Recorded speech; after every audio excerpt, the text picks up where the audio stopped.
Chapter 13 Veil of Mist. Camille's body slid off Sasha's blade. His eyes stared into the void of which he was now a part. Sasha no longer noticed him. All her attention was on her grotesquely deformed arm. She didn't know how it had suddenly become like this, nor did she know how or why it was now gradually returning to normal. When she had all her fingers again, she opened and closed her hand, still dripping with Camille's blood. Everything seemed so strange and unreal to her, as if she were watching herself from the outside, as if something had nested inside her, driving her out of her own body. It flooded warmly through her veins.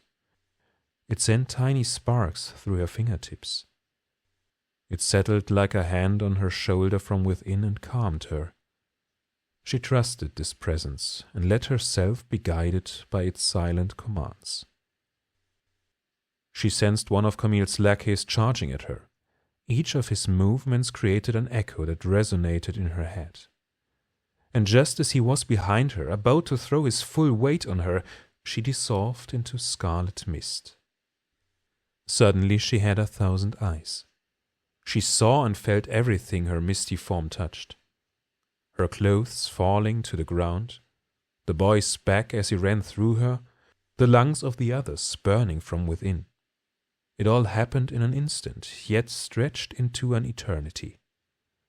The strangled scream also stretched out, drawing all her eyes to it.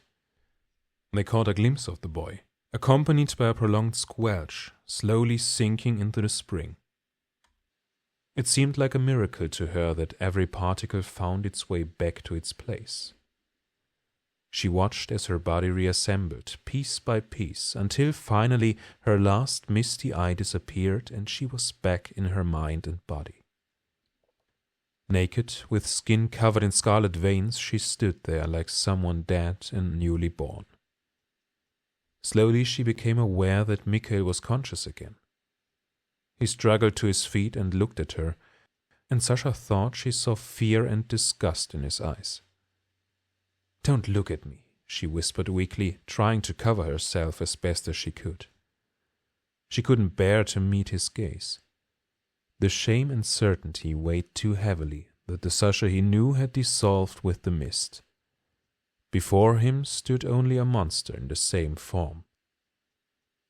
Suddenly she felt rough fabric on her narrow shoulders, and Mikhail's arms wrapping around her. A dull rumble tore them from the moment. The entire mountain seemed to tremble as the spring began to bubble more violently.